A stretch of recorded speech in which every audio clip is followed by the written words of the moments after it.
So my name is Evie and I am a member of the New South Wales Women in Economics Network, and so is Rhiannon. We've been running this competition and are here to present today about the information and FAQs about the competition. We also have with us Catherine Fox, journalist and author, who has helped us out before in providing tips and tricks on writing blog articles, and we'll add to that today with some more specific guidance on how to make sure your blog aligns with the evaluation criteria of the competition.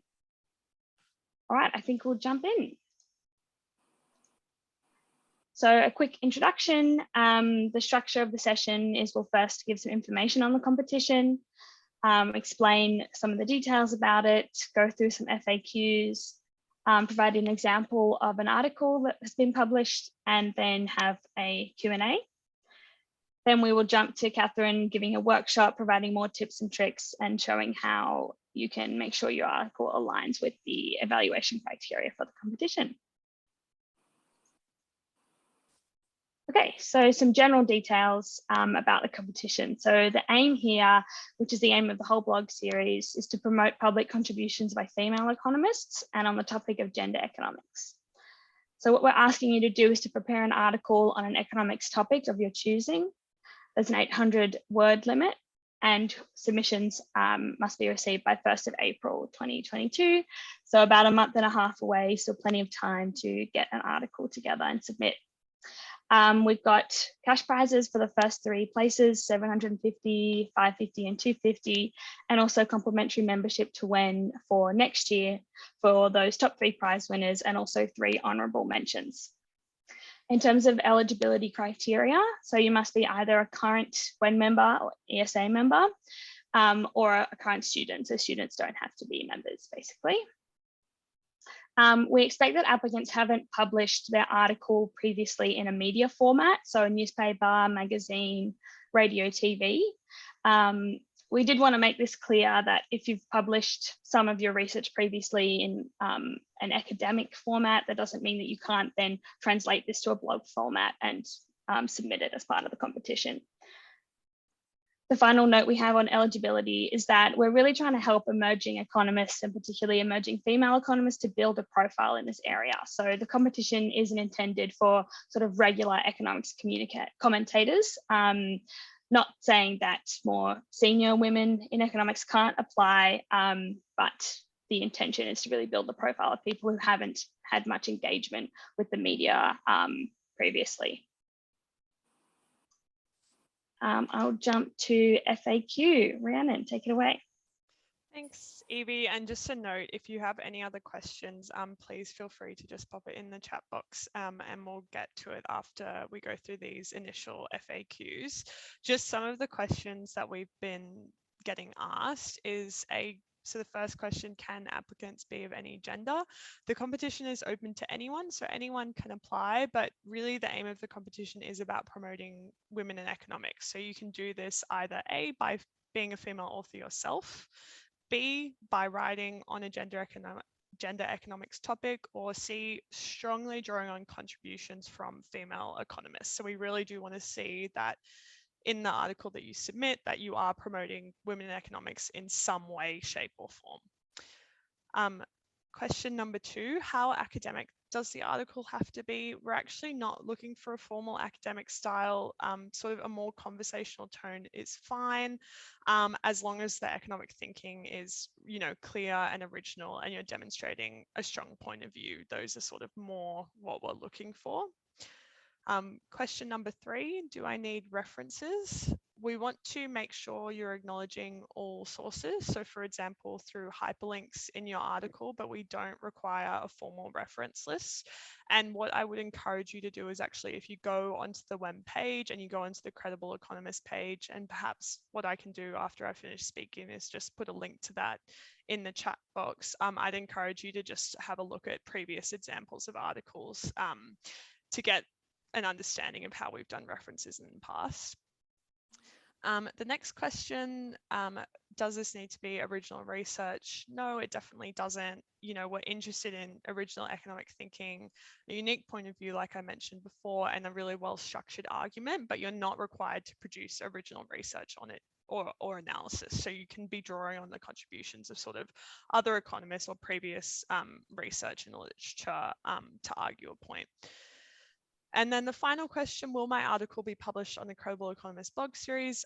We will definitely be publishing select articles. So just note that in submitting, you're sort of giving us permission to publish that. And that gets published across all of WEN's social media pages.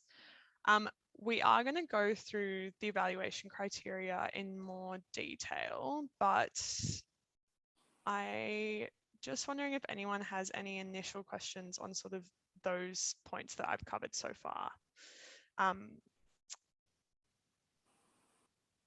Doesn't look like there's anything in the chat. I might just move on. We'll have an opportunity for more open questions afterwards. But yeah, please do just pop your questions in the chat as they come up.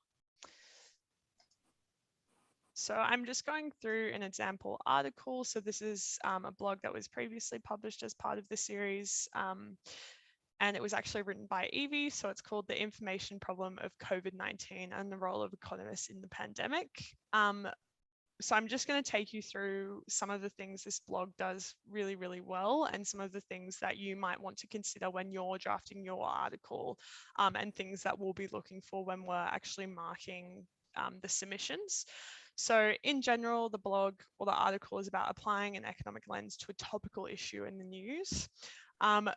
In the introduction, what Evie does really well is she actually connects to readers early. So for example, her first line, in early 2020, the Economic Society of Australia hosted a seminar with this professor on the emerging COVID-19 pandemic. So immediately you get that it's relevant. And also obviously this is the WEN Credible Economist series. So Evie's sort of making a connection with the audience up front.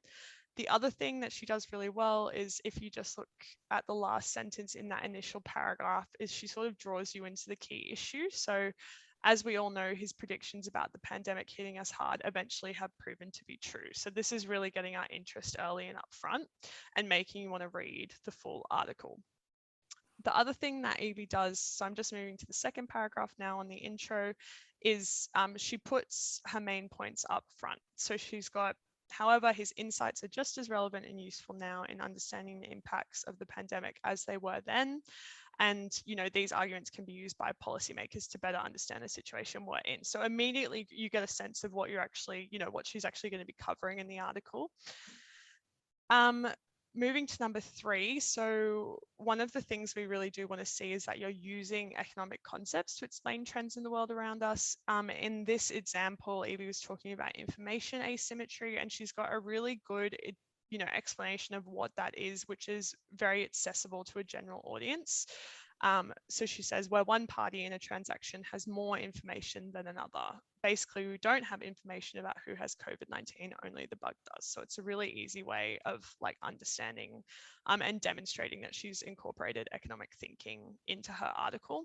And then the last point there is just that you can, and you are very welcome to use sort of images or figures or charts to help demonstrate your point. And again, I just encourage you to look at previous submissions in the Credible Economist blog series to see how this has been done previously. Just going to touch very briefly on the evaluation criteria. So there's 3 main points within the evaluation criteria. The first is accessibility and reader engagement. The second is demonstrating or having a compelling argument. And the third is, you know, understanding and economic understanding. I'm actually going to pause there and hand over to Catherine, and she's going to talk through each of these points in a bit more detail. Great. Thank you, Evie, Rhiannon, and Women in Economics. And I think you're doing a great job. And getting a high profile for women in this sector is enormously important, in fact, for all of us. Now, I've been a writer for decades, and I just want to assure you it sort of doesn't get any easier, but there are things that you learn along the way. And certainly doing it more often will mean that you are much more effective at it. And that's not just about writing, it's not only about writing a blog, but all kinds of writing throughout your career. So I just thought I'd run through these bullet points pretty quickly, but obviously take them away and have a look. So first of all, think about why you're writing the blog. So you thought, I'd like to take part in this. I'd like to get some practice. I think it could be good for my profile, and all of those are perfectly valid. But what's the point that you want to get across, or what's the insight that you have? And what engages you? When you look at the media or social media, what catches your attention? And Rhiannon's just said Evie's point about, somebody predicting that in fact Australia could go through a very bad period with COVID, which proved to be true. But that immediately you're thinking, oh, I want to read a bit more about this. So think about things that engage you. Could just be a different take on something. And I think that for a lot of you, what you probably perhaps don't appreciate is how much that your training can add value to a take on a contemporary issue. So please think about that, because it might be quite a novel way of looking at something. The idea of information asymmetry that Evie wrote about, I thought was really fascinating when applied to that sort of public health area. Keep it simple, but compelling, by which I mean don't overdo it. You should reach some sort of conclusion or point to further action, or indeed why it could be a good thing to think about these things differently. And of course, you're trying to be persuasive, and that means you're not being passive. So you should be saying, look, there's some very clear elements here. Take a bit of a stance and go back through it when you've finished in terms of the argument that you're mounting. I want to emphasise you can never do too much editing. Well, you can, because then you've never published, but always reread, and also get input from other people. Just some basics, which I've gone through before in a previous workshop. Just avoiding the jargon. You can't totally avoid a technical term, or indeed something like information asymmetry. But what Evie did was define it. And I've often seen economists do this, and they'll talk about something and then say, this is what economists call externalities, for example. So just remember, illustrating or making some sort of clear reference to what that actually means for people like me who don't understand some of those basic concepts. Again, always looking at your language. If you've got a really, really long sentence, do break it up. And also just if there's words or even expressions that are cumbersome, that's probably telling you probably need to redo that, look at it again. I popped in metaphors and analogies can help. I always think they can be so clarifying. And sometimes you can just pop one in and say, this is a bit like saying, or this is a bit like, etc. It just can really be illuminating, and rather than trying to explain something in several paragraphs in one metaphor, you can actually have a penny dropping point in your article, and of course examples to illustrate your point, or a quote. Always fantastic. We've got some wonderful economists in this country, for example, so you can throw in something that's always worthwhile. So we'll move on to the next slide. I've already mentioned, of course, engagement. So what does grab your attention? And then remembering that in journalism in particular, we have a completely, if you like, inverse way of approaching writing, whether it's 800 words or a news story. We do things kind of back to front to the essay style that you probably developed at school and university. So we of course have an intro, but sometimes that intro is followed up very quickly, second part, by what you're talking about. This is my point. And then the third one is actually mapping out why it's worthwhile that you're making this. So you're kind of taking what would have been a traditional conclusion and using it up front. And that can kind of go against the grain occasionally, and particularly if you're a student or you're working with a lot of academic work. So just remember that idea though, and then you can back up with more data further down. And remember, it's 800 words, it's not a lot of room. So you really do need to make that splash at the beginning. Sentence lengths is something I often notice with people who are not sort of regularly writing. Do vary them. A really short sentence is massively engaging. I think you probably have seen that yourself. So you have a couple of powers and then you have something that's literally just, 10 words. It really concentrates the mind. It also pulls people in. I think they love a short sentence. So do look at variety there. Keep the pars short. Adjectives are not your friend. This is a very good sage piece of advice I was handed many years ago. Of course, you need them occasionally, but be very careful. They're distracting. They don't help. And again, popular or current references. In fact, that could well be the genesis of your article anyway. You've looked at a current trend and you're actually bringing in your point of view. But just remember to throw in as many current examples. Again, it's very illuminating. All right, So moving on, I just wanted to also add, having said all of that, just remember this is an 800-word blog. It's a great way of taking some first steps towards doing a bit more writing, either in social media or mainstream media. Remembering that a lot of the people in mainstream media are only too happy to see a nicely written piece like this and perhaps interview you or ask you to do more writing. So it is a great entree.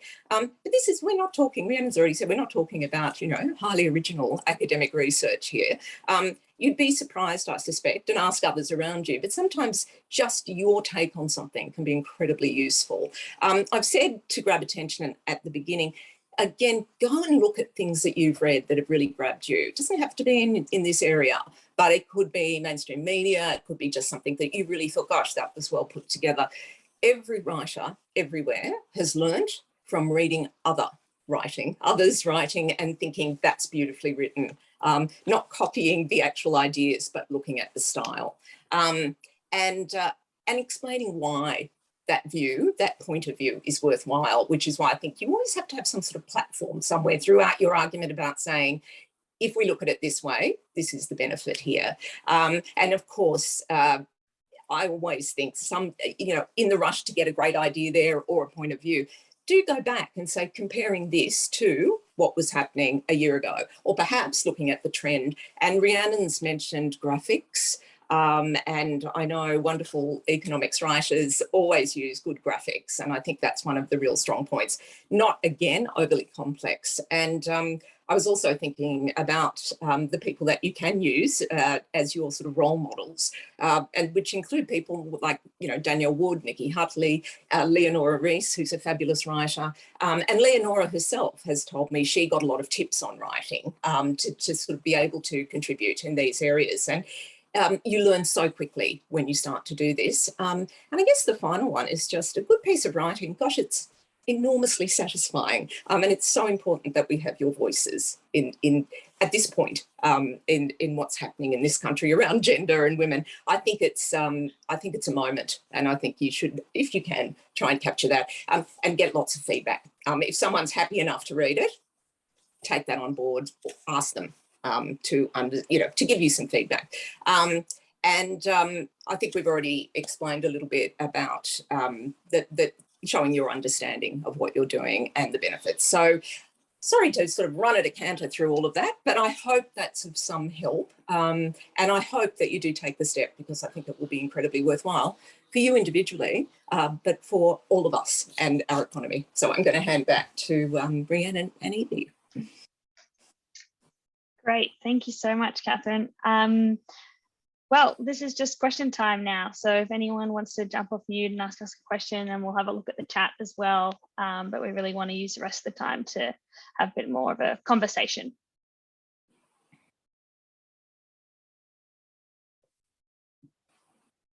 Rhiannon, are there any questions in the chat box? There was just one asking about noting the writers down. I've just popped them in the chat. So Danielle Wood, Leonora Rees and Nikki Hutley, among many, many others. There's just another question from Chloe. Hi, I just wanted to ask, if we write about an idea that was taught in a lecture, how do we go about referencing that? That's a really good question. I would probably say you want to look at the underlying sources that were used, that the professor used to actually teach that lecture. So presumably they're basing it on existing research, and that's probably in like your course outline or something. They'll have specific references. So I would be referencing the original authors of that if you've heard about the idea in a lecture. Is that anything to add on that one, Evie? No, I think that's a good point. Unless it's a situation where you think that they've said something that no one else has said before, and it's their specific idea. I don't know, I'd maybe just check with them, have a chat and say, hey, I thought this was a cool idea. Are you happy if I write it in a blog? That's probably the only thing, but it's likely that they've taken it, or it's based in something that you can reference. But also, Evie and Rhiannon, I think that sometimes a first-person expression of that is really kind of, it's really quite compelling. So you say, I was in a lecture recently where it was suggested or a discussion evolved around a fascinating topic. I think people quite like that. It puts context around it. So I think it's also an efficient way of crediting where you heard the idea. So I don't think there's anything wrong with that, but I totally agree with Evie. Just, I think, always double check and say to someone, is it all right if I refer to this or the discussion that we've had? And I suspect it won't be a problem, but it's always worth doing. But I also did mean to mention that the tense that you write in, Evie, your piece, you spoke about hearing that that economist speaking, you then spoke. I think putting situation around what you're talking about is a really effective way of grabbing attention. And it was also, it sets the tone for what you're writing quite nicely. And I think it sounds a bit more relaxed. And I think that's what you're aiming for, nothing too formal. So use the first person. Now, in journalism, daily journalism, you never do it. It's an absolute taboo. Columnists will occasionally use it, but even then, and I wrote a column for a long time, we tended to avoid it. Social media and blogs are slightly different, and I think you can actually use it. So if that helps you, and it often does, then think about using first person.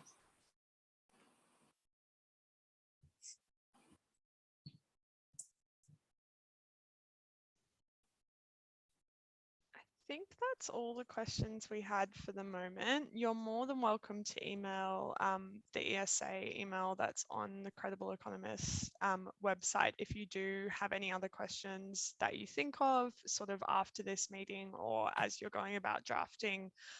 Please feel free to get in touch. Like, we're more than happy to answer a few more questions. Otherwise, just a reminder that submissions do close on the 1st of April, so please do get your submissions in before then. And you can just apply using that link that I put into the chat box earlier. And I think we can probably leave it there, unless anything else you want to add, Evie or Catherine? No, that's great. Thanks everyone for coming. I hope that everyone submits an article. We really want to see lots of articles and have things to post in the months upcoming. So appreciate you taking the time today. Thanks. And thanks Catherine, everyone. for your insights. Thanks everyone. Bye. Bye. Thank you.